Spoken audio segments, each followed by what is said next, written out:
With the 5th set of the Digimon TCG Battle of Omni releasing next week, as well as all of the hype around the pre-release for this new set, I figured it was time that I show you guys all the decks that I plan on playing in this new format. Let's get started.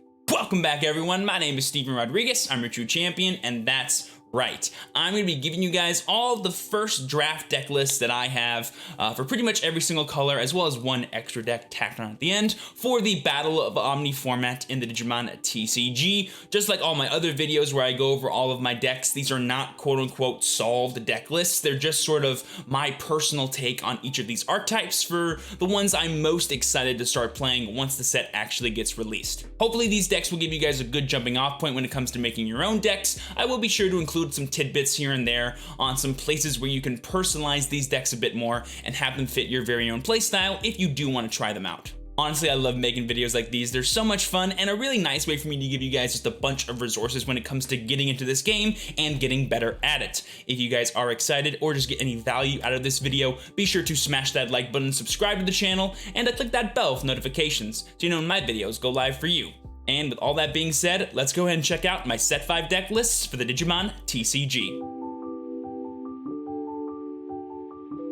Alright, boys and girls, here we are at DigimonCard.dev, the main website I use both as like a database for Digimon cards and a deck builder. And the first deck that I want to talk about from BT5 is, of course, Blue Hexeblaumon. Now, Hexeblaumon, for those that don't know, is basically like Blue's version of a control deck, but not like in the way you think. Like, we're not actively like killing our opponent's resources, we're just kind of stunning them away from the game, because Hexeblaumon is like the epitome of Digivolution source disruption / manipulation. So basically, every single card in this deck either gets rid of your opponent's Digivolution cards or gains some kind of benefit from your opponent not having Digivolution cards on certain Digimon. The best example of this is our boss monster, Hexeblaumon, who has two main effects.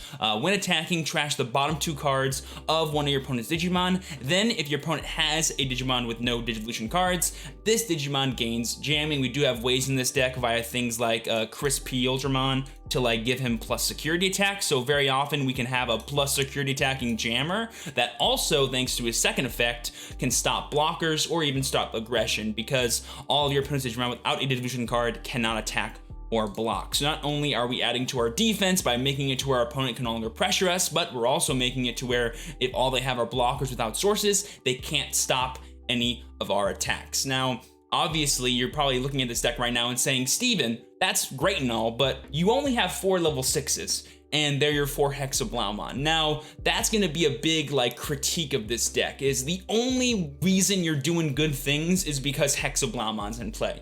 Now, I decided to build my deck in a way that's all I wanna do. All I wanna do is draw Hexeblaumon and use him and get as much out of using him as possible. And the one really good thing about this deck is it generates so many resources that to the point where it honestly doesn't matter if all you have is Hexeblaumon, because everything else you're able to do for your turn is just gravy, because you'll just get so much memory off of your memory gain effects like Bulukumon and Gomamon and Jokido and Soren Jokido, and you'll draw a bunch of cards thanks to a really awesome main deck inclusion of 4 Takumi Aiba. Now, this card classically is going to be used as of BT5 as like a sort of deterrent to any kind of sneaky rookie rush strategy, but in this deck, the main purpose of him is as our advantage engine, because he has a really awesome your turn effect. When one of your Digimon digivolves, you may suspend this tamer to trigger draw 1. Basically, the first time we digivolve during a turn, if Takumi Aiba's in play, we'll draw an extra card. So he's a +1 every single turn. And if we have multiples on board, that's multiple pluses every single turn, every time we digivolve, which, by the way, we have 7 Digimon that are effectively 2-drop evolutions thanks to our memory gain rookies, and we have 8 1-drop evolutions. So we can digivolve really easily in this deck, choke our opponent, and thanks to Takumi Aiba, get a bunch of pluses. And that kind of like eliminates the problem of, oh, all we have is 4 Hexeblaus, how are we ever gonna see him? We'll just draw him. The real problem is we only have 4 Hexeblaus, therefore most of the time we're only gonna get like 2 or 3 turns of value out of them. That's why in this deck, the way I kind of play with it is I only evolve into a Hexeblaumon if I can immediately attack with it in the same turn. because sometimes what that lets you do is it like turns off your opponent's level 6s, forces like a level 7 play, and can maybe lead to some awesome Omnimon plays later on that might let you reuse your Hexeblaumon. That's the main reason why I'm playing this Omnimon, not only because he's a removal spell, but also because he can let you reuse your Hexeblaumon when he attacks. So it's super awesome, lets you get some extra value on top of killing or multi-attacking, which is really nice. And finally, one last thing I want to kind of mention for you guys is the inclusion of Joe Keto. A card you could play instead is the 4-drop Matashita from BT1. It's a memory tamer, so you get like a consistent like 3 memory every single turn on top of whatever you gain off of your Sora and Joe dual tamer. But the really cool thing about Joe that I actually really like is it's a cheaper tamer. So now we have tamers at every single like energy requirement, so that way we can choke our opponent a lot more frequently. But he also allows you to kind of have like permanent access to a Goma and Blucomon, so we can make all of our evolutions like even cheaper, which then adds synergy to our Iba and can let us ramp up into plays like Omni and Hexeblaumon. Another thing you'll notice, by the way, is we're not playing any Hammer Sparks because I promise you guys, memory is never a problem with this deck. The one thing where Hammer Spark could be really cool is in regards to your Omnimon, because like having 6 and a Mega at the start of your turn can be kind of awkward sometimes. It feels like a really win more scenario when you do pull that off. But honestly, like choking your opponent and playing Omni, just having him stick there for a turn is honestly really consistent, especially with how just like grindy this deck is most of the time. But yeah, that's my Hexeblaumon deck. There could be some changes here in like the ultimate lineup. You could include things like O-Force and Regal Customon if you do want to like fix the 4 level 6 problem. But honestly, all this deck ever wants to do is just get Hexeblaumon in play and then just do it again. And that's what this deck has been built to do, and I do really like it a lot. Moving away from a blue deck that focuses on getting rid of sources, let's talk about a red deck that only focuses on gaining sources, Red Shoutmon DX. Finally, a red deck that is not Red Omni in an All My Decks video. I am so happy for this, probably more than you are.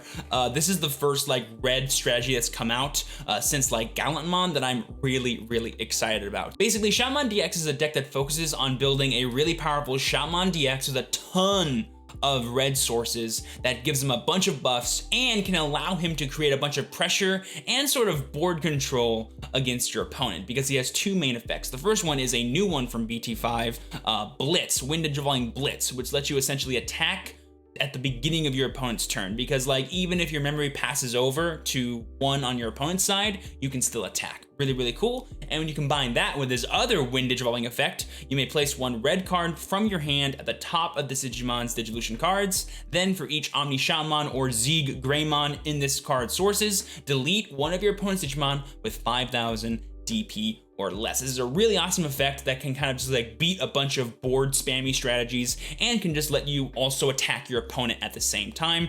Really cool. And as you guys know, red is formidable for having a bunch of plus security, plus DP gain source effects. So this deck could probably be better described as like source red because of just how buff this Shoutmon DX becomes once you use his effect like once or twice. Also, the really cool thing about Shoutmon DX is he has 2 Digivolution requirements. He can Digivolve on a level 5 for 4 or on a level 6 for 2, which is really nice for just constantly spamming his on-Digivolve effects or just building the sources more and more on things like Zeeg Greymon, who has himself Blitz on when Digivolve and an inheritable effect, your turn. When this Digimon attacks with Blitz, it can also attack your opponent's unsuspended Digimon. This is the effect that we kind of like built this deck around. So as you'll see, I do prioritize having a bunch of DP gain effects like Shoutmon, Gyumon, Agumon, Metal Greymon, because I want this Shoutmon DX to be as powerful as possible, because I want to be able to just like board wipe my opponent because of the amount of plus security attacks we have in this deck. And it kind of doesn't matter like when we decide to actually attack our opponent's security, we'll get rid of most of it, if not all of it, in like 2 or 3 turns. I want to make sure that I just constantly dominate the board with Shoutmon DX until I go in for the kill. Also, to kind of go along with this, whenever we do want to go for like some big like offensive swings, we also play the brand new Omnimon from BT5, the one that himself has Blitz. A lot of Blitz in this deck. Not only is this guy an extra attack during your turn, or not during your turn, I guess, he can also like dodge removal spells. So he's a really nice way to, if you like evolve into Shoutmon DX or have like a lingering one during your turn, to get like a couple of big value points, because you can swing at that Omni Shoutmon, evolve into this guy, your turn will end, but he'll restand and attack again, and that can like wipe out an opponent's entire security stack or wipe out their entire board, because he himself has Blitz. He gains all the benefits of things like Z Greymon or Omni Shoutmon, which is really cool. Also, a thing I kind of want to point out too about this particular red deck is, thanks to the inclusion of the brand new 1-drop blocker and Monochromon, it's really easy for us to kind of like chain ramp into a level 6 at the end of our turn, which Shoutmon DX loves doing as like a comeback potential move. So like imagine a world where like your opponent like did some big level 6 when attacking play and like killed your last Omni Shoutmon. All you need is 3 memory and a rookie, and you can instantly respond. You go like promote Shoutmon, evolve into Monochromon for 1, evolve into Lavagradimon for 2, and then end your turn by evolving into Shoutmon DX. You slap a Z Greymon underneath. Now you can attack that level 6, kill a level 4 or less probably, and then like back to your opponent. Like, you've instantly checked what they just did to you, and you played another Shoutmon DX. So you said, hey, all that stuff you did, you better do it again, otherwise I'm gonna get you, and all you did was give them 4 memory at the most. Really, really cool. And yeah, that's pretty much it for Red Shoutmon DX. It may be a bit gimmicky, but I have not been this excited for a red deck since Gallantmon came out, so I highly recommend you guys give it a try once you get your hands on it next week. All right, moving away from like 2 quote-unquote question marks, you know, both Red Shoutmon DX and Blue Hexeblaumon, other decks will exist for these colors. Let's talk about the boogeyman of the format, Yellow LordKnightmon. All right, Yellow LordKnightmon, or Star-Lord as it's called because you play Starmons and LordKnightmon, focuses on LordKnightmon as being the main boss and facilitator of your plays. LordKnightmon has 2 effects. When attacking, you may play 1 level 3 yellow Digimon card or 1 yellow Digimon card with Warrior in its type from your hand without paying its memory cost. So instead of just only having access to the broken level 3s we had access to before thanks to Angelomon, we also have now level 4s, and at the top of our curve, level 5s. Yeah, that's right, we can flash into play a yellow level 5 that also happens to have an on-play effect of minus 4,000 DP to one of your opponent's Digimon for the turn, which is just, you know, really great. Honestly, that's what I think the theme of every single like yellow deck has been so far. Like, oh, I do this, and I also kill your opponent's Digimon, which I'm like, oh, that's really good. And LordKnightmon is no exception. Also, if that wasn't bad enough, it also has a really cool all turns effect for each of your other Digimon. This Digimon gets power plus 1000 DP, so the first time you attack, if you can call anything, LordKnightmon is 12,000 DP, which means it has a higher chance of surviving against security than War Greymon probably ever did during BT4, and it only goes up from there, and it happens during both turns, so this thing is really annoying to kill. But let's talk about some of the new things that were added to this deck and to the strategy. Firstly, we have Starmons, which is a crazy strong card, and the reason why this deck is called Star-Lord. On play, for each of your Digimon you haven't played, this one included, one of your opponent's Digimon gets minus 1000 DP for the turn. If you like play 2 of these in succession, you can go like minus 2000, minus 3000, that kills most blockers. You can go like, if you already have 2 dudes in play, minus 3000, minus 4000. You can see how this ramps up from here. You can throw in things like Knightmon or slash Angemon to really kick it up a notch, or even the brand new card that I decided to play, Spiral Masquerade. So this card is a 4-drop option card. For each Digimon you have in play, activate the effect below. One of your opponent's Digimon gets minus 3000 DP for the turn. Yes, this does work like Shine Greymon, to where if you have 4 dudes, you can target 4 different things or target one thing 4 times. Hilarious effect, hilarious card. We'll talk more about it later, but it also has a security effect. Activate this card's main effect. So there's a ton of just DP shenanigans included with the board spam of this deck, and often enabled by the board spam. So not only are you gaining presence on board, but you're also taking away all of your opponent's presence and pressure, which is just like hilariously strong. Also, before we move on, a thing I do want to bring up to all the budget players out there is I am choosing to play 2 copies of Pulsemon in this deck, because since there is no like a security restriction for any of our effects besides like our really broken ones like Angelwilmon that are more like win more effects most of the time, Pulsemon never really comes up for like the gain memory and the draw card, so he's a lot less useful. In fact, I would see a card like Kotemon more useful, because where Pulsemon is just like a draw 1, Kotemon could be a draw 2 of very specific cards, which is really, really good. So if you don't have any Pulsemon, just play like more Kote and more Patas and you'll be good to go. But in those situations where like your opponent is like aggroing you, having access to Pulsemon to kind of like build like a cavalcade of blockers to protect you is super nice, as well as just adding extension to your plays, which is just really useful, and that's why he is in the deck. And yeah, that's it for LordKnightmon. This is 1000% the deck to beat. Hashtag Yellow Supremacy continues, and as a Yellow stan, I could not be any happier. What's that saying? The more things stay the same, the more things change. That's right, let's talk about a new green deck, Green Rafflesimon. I think that's how you say this. It could be like Rafflesimon, but I'm gonna say Rafflesimon because it's like cuter. So this is the Digiburst deck. That is the main shtick of green in BT5. They got a ton of really powerful Digiburst cards like Yokomon, the best one, Weedmon, that can let you gain memory when it is Digibursted, and some older cards too got some support. Like I think there's a new Palmon that can let you reuse Palmons from your trash, so you can like abuse the promo Palmon that was used in green OTK decks, which is really cool. But in this deck, we're playing Rafflesimon that is just like trying to abuse and gain effects off of Digiburst as much as possible. So she has 2 effects. Main, Digiburst 2, all of your Digimon gets power plus 2000 for the turn. Really, really cool. Just a nice way to kind of like make it to where your dudes get even beefier and you can like consistently beat down your opponent. But the main effect, the one that we love about her, is your turn, once per turn, when your Digimon uses Digiburst, one of your opponent's Digimon cannot attack or block until the end of the opponent's next turn. A thing I wanted to like bring to your guys' attention, that I didn't want to bring up during Hexeblaumon, was how powerful effects like this are in Digimon, especially right now. So like, let's take for example, Yellow LordKnightmon.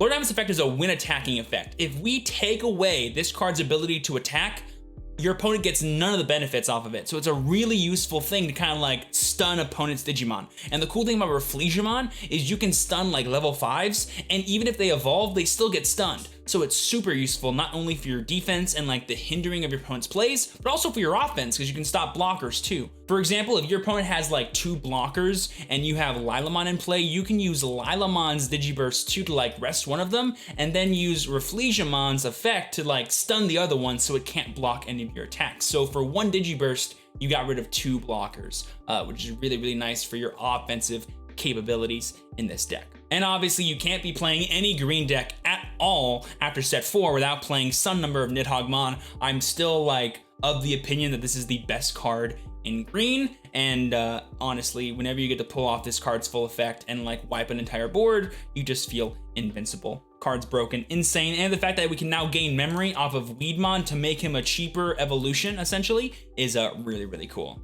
And finally, one card that I've decided to throw in here kind of just for fun is 1 copy of Mega Gargomon. It's basically like another way you can like stop your opponent from attacking, but it gains plus security, which is really, really cool. And I do think that's nice just for finishing off games, whilst also adding to this deck's main strat of like slowing down your opponent at key points so you can capitalize like following turn with plays to go for game, or just plays to like keep building your board and making it more threatening. And yeah, besides that, we're just kind of like playing some really good consistency cards like Mimi, Hidden Potential, Weedmon to gain memory, Togemon to make sure we have access to all of our different level 6s when we need them, Tentomon for like kind of the same reason. One thing that I do want to mention, by the way, is that even though like this deck is cool and I think really fun and a good example of all the new BT5 cards that it got access to, I don't actually think it's going to be the best green deck. I actually think green OTK, in the way that we've seen it in prior formats, just like souped up with these new Digiburst cards, will be the better green deck and probably the best green deck of the format. But I already knew what that deck was going to look like, and I just wanted to like test this. And this deck is really exciting to me to play, and that's why I'm going to play it first. but I probably will transition at some point to green OTK. But literally the only like main change of that deck is the inclusion of the new Palmon that lets you like recycle Palmons and like Weedmon. So that deck doesn't really change at all. So that's why I didn't want to talk about it in this video, but it's definitely one you should have in the back of your mind when it comes to just playing green in general in BT5. While we're on the subject of decks that I'm playing for very selfish reasons, let's talk about Black Diaboromon. Okay, if you have watched any of my live streams for the past who knows how long, you will know that I love this deck and I'm super excited to play it in the BT5 format.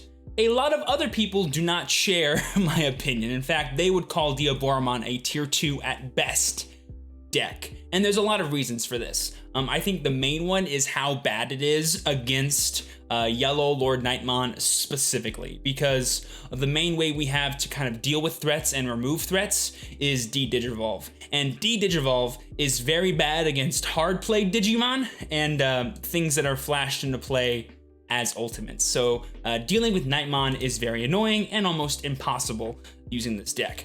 That being said, I do think the overall strategy is super robust and really strong given the new cards released in BT5, like Errata Sonata and the brand new rare Diaboromon that both generate tokens and just enable you to build board and gain resources when comboed with the old Korisarimon from BT2 that lets you gain memory every time Digimon with the same name are played. Now, popularly in a lot of people's minds, the main way this deck wins is via token spam. You know, play a bunch of Diaboromon tokens and use them to multi-attack against your opponent so you can win. That is one way you can win. It's in fact actually a better way to win thanks to the new Korisarimon that gives things that are played with the same name rush when they come into play, which is really cool. But the main way this deck tries to win, a much more consistent way, is via the original TP1 Diaboromon promo that gains plus security attack for every Diaboromon you have in play. It does include himself. So if you have Errata Sonata in play and you evolve into this guy, he automatically has +2 security attack, so he deals 3 damage. When you combine that with the old Sumemon to give him +2000 DP, you have a really solid attacker just that can take away a bunch of securities from your opponent in a single turn. So while a lot of people think like the actual way to play Diaboromon is like token rush, build big board, go Burt, no. I think of it more as like a setup aggro deck that tries to achieve a certain board state that enables this guy to go for big damage against your opponent and win the game via that kind of pressure. Honestly, you can call this deck Diaboromon OTK and you would not be wrong. That being said, there is one other thing that I wanted to mention that came out in BT5 and I think truly makes this a solid strategy for this format. And no, it's not Armageddonmon. Even though he's a super awesome 15,000 DP rusher that you can play for 3 DP, the real magic sauce for all black decks in this format are the option cards. We finally have really solid option cards for black, and this deck uses the 2 best ones in my opinion. The first one is Catastrophe Cannon, which not only de-digivolves to one of your opponent's Digimon, which is a really nice way to set them back in overall board presence and advantage, but if you have a Diaboromon in play, you generate a token, which is again really good for sort of maximizing your setup to go for game. Really nice. And then the other great card is of course Ultimate Flare, or as I like to call it, Black Gaia Force. This is an 8-cost monster of an option card that can de-digivolve 3, one of your opponent's Digimon, and then get rid of all of their 3-cost or less Digimon in play. So let me paint you a word picture here. You're fighting against LordKnightmon, and they have a LordKnightmon and like 2 Starmon on board. This LordKnightmon attacks your security, and you reveal Ultimate Flare. You de-digivolve that LordKnightmon back into its Kotemon, and then you get rid of 3 Digimon, all with 1 card for free. Really awesome. Card is insanely good, and the fact that both of these things can activate from the security make them even better, and that's why we play them at such high numbers. In fact, I'm actually considering like cutting Armageddonmon almost completely and just running more copies of these cards, because whenever you do see them in security, it's an absolute blowout. So yeah, guys, that's Diaboromon. Overall, I think the deck is super solid. It's going to be one of my favorite strats. Diaboromon is one of my favorite Digimon, and I cannot wait to rock him in this game. He may not be the most popular or even the strongest deck. It does take most of the time a pretty fat L to LordKnightmon, but everything else, he's really good against because D-Digivolve is really good against everything else, and the strategy does feel a lot more robust thanks to really awesome consistency cards like Arata Sonata, like the new Karamon, like the Inframon, and like the brand new Level 5 Vanilla Waru Manzemon. Honestly, this is one of the best cards Black has ever received, and it's about damn time. Now that we got Black and my personal selfish pick out the way, let's talk about the sort of last major color in this game, purple. Specifically, my purple Zwart OTK deck. Now, the deck that I've chosen to show off to you guys in particular for this is Gallantmon Zwart OTK. It's essentially a purple deck that utilizes ChaosGallantmon to help supplement or sort of like add robustness to the Omnimon Zwart OTK combos that exist for purple. If you guys don't know, basically, thanks to Tai and Matashita not only being a white tamer, but also giving all Omnimon plus security attack, you can utilize things like Mega Digimon Fusion as well as Black War Growlmon to get multi-attacks with your Omnimon Zwart that has plus security to deal a bunch of damage in a single turn, and maybe even get enough attacks to win the game in a single turn, on top of everything else Zwart does. So it's a really solid strat and like a really good payoff to all of the like big purple consistency options that exist out there. If you guys don't know what Zwart does, he has two main effects. The first one is when Digivolving, trash the top 3 cards from your deck. Then you may play with 2 black or purple Digimon cards that have a play cost of 8 or less from your trash without paying the memory cost. And yes, they do activate their on-play effects when they come into play, so you can use something like Chimeramon to get rid of blockers or whatever else your opponent has that he can kill to gain a bunch of advantage or even go in for game. And then Zwart on top of that has a second effect that says you may return 1 level 6 Digimon card from this Digimon sources to your hand to delete one of your opponent's unsuspended Digimon that's a play cost of 12 or less. So when he attacks, he is a trump sword on legs, which is just really, really good. On top of that, we have the sort of supplement to this strategy being ChaosGallantmon. He is a really awesome card that lets you sort of build your board whilst also killing your opponent's board in the process. He has when Digivolve, do Chimeramon's effect, which is super cool. And then your turn, once per turn, when one of your other Digimon is deleted, you may play 1 level 3 purple Digimon card from your trash without paying its memory cost, and then any on-play effects don't activate. So it's a really solid card. Essentially, the first time he comes into play, you sack something and then kill something else on your opponent, but then that thing can come back, which is nice. And then to like add to his strategy, we have 3 copies of Magidramon, which on Digivolve is a really nice sort of consistency piece by milling the top 5 cards of both yours and your opponent's deck. And then on deletion, if you have a Tamer card in play, you may play 1 level 6 Digimon card with Gallantmon in its name from your hand or trash without paying its memory cost. So it's effectively 3 more copies of ChaosGallantmon. And doing this allows you to constantly have level 6s in play, because a really important part of the Zwart OTK combo is having a level 6 in play. So that way you can evolve on it for free using Mega Digimon Fusion, and then give your Zwart hopefully multi-attack with Black War Growlmon, or at least just give it plus security attack plus all of his other effects thanks to Matt and Tai dual tamer. So that is basically how the deck is trying to make it happen as often as possible. We're maxing out pretty much wherever we can for the really important pieces, and then we're running like a couple of like the really, really strong cards. Moving on, there are some like really nice tech options in here. I am choosing to play 2 copies of Earthshaker because even though like big things still exist where Hell's Gate and Trump Sword would be super useful, I do think the meta will be more wide focused, as in like wide boards of multiple level 5s, multiple blockers, etc. And cards like Earthshaker, Chimeramon, and ChaosGallant absolutely love those board textures and can really harass them.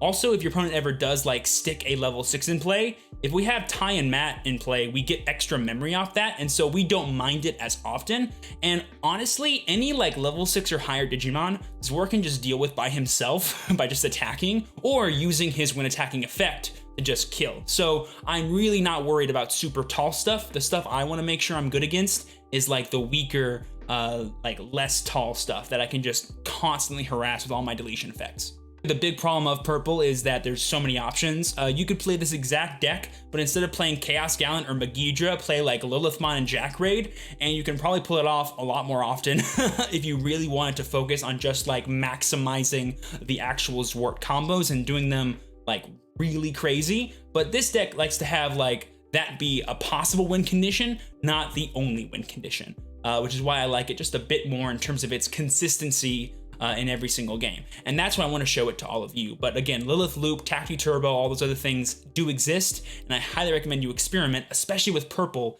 in this format. Now that we've wrapped up the 6 major colors of the Digimon TCG, let's talk about one hybrid deck that I think is going to dominate tournaments in the BT5 format, and that is, of course, Yellow-Green Rookie Rush. First off, I just want to say this is looking to be like the best budget deck we've ever seen in Digimon. I think the only real expensive card is Pulsemon, and he's not even needed for this deck. You could play a card like BT1 Kudamon, no problemo, and be just fine because of the amount of rookies you actually play. So don't even worry about Pulsemons, he's not even needed. Now there's 2 things I want to bring up about this deck, the reasons it's sort of preferred over Blue-Green Rookie Rush. The first is removal spells. Thanks to BT5, we now have Starmons and Spiral Masquerade, which, as we learned during Yellow LordKnightmon, are 2 really good cards to just add DP reduction into your strategy whenever you need it. And in this deck, thanks to like Blinding Ray, it's really easy to get like 2 more rookie calls, which can lead to 6,000 DP or more reduction against your opponent's Digimon. This card, along with Turimon, is this deck's main strategy against blockers, and it's probably the best way we've ever had to deal with them as a Rookie Rush player. The second thing that makes this like more preferred over blue is it has all of the like draw engine, maybe even more technically, than blue did, thanks to Lotmon, Upamon, and Pulse/Kudamon, but it also has access to recovery thanks to Salamon, who can, recover on deletion if you have 3 or less, which just lets you stick around like 1 or even 2 turns longer than you normally would have, which could be like 3 or 4 more attacks your opponent has to deal with that you can just kill them in no time. So this deck actually is like, instead of being like a blind aggro deck, really just like a tempo deck that just keeps up with your opponent and constantly applies pressure. And if your opponent can't deal with it, you will just run away with games. So this is a super solid strategy moving forward in BT5, and I actually think it's going to be a top strategy for most competitive players in the English format. So definitely be on the lookout for this. This is why I think things like Hexeblaumon and Diaboromon might actually perform better initially because of how popular this deck might just be. Now that being said, it's a very straightforward kind of deck list like most Rookie Rush decks are. You have like all the best rookies like Aurora, Lyle, Tsukaimon, Lotmon, the new Falcomon from BT4, that's also a 5,000 DP 2-drop for no reason, and of course the 4 puppets, but I'm actually choosing to play 3 sort of tech cards in my list, like the 1 Bushy and the 2 copies of Cutemon. Really quick, the 2 Cutemon is basically in here just to harass green decks and like turn off their download, as well as make Nidhoggmon really hard to get into play because Nidhoggmon dumpsters your board most of the time. So it's a super awesome card to deal with that. Also, it's good against these Zwart OTK decks because it turns off Mega Digimon Fusion, for example, which is just really nice. And then the 1 of Bushy is just for the wombo combos. I mean, if you ever do draw 2 Blinding Ray, which does happen, you can just flash this guy into play and win the game in a single turn, which is pretty cool. So it's just like a nice extra way to get a attack if you need it, but honestly, this could be anything if you really wanted it to be. But yeah, guys, that's Yellow-Green Rookie Rush. Again, one of the best budget decks this game has ever seen, and it's probably gonna be a top meta contender, especially with how popular Yellow LordKnightmon is looking to be in this format. So definitely keep it on your radar and maybe even give it a try. And boom, there you guys go. That is it for all of my deck lists for the Digimon TCG set 5 format that I initially plan on playing once this set releases. If you guys did enjoy or got any value from this video, do not forget to smash that like button, subscribe to the channel, and click that bell for notifications so you know when my videos go live for you. And if there's anything in this video you want me to talk about or just elaborate on, feel free to come stop by my Twitch channel. We go live there all the time. I just chat and play this game with you guys nonstop. It's always a fun time. Be sure to come stop by. Link is down below. But with all that being said, that'll do it for today's video. Thank you guys so much for watching. As always, I've been your true champion, Steven. Please be sure to work hard, rest easy, and live well. And I will see you all next time. Peace.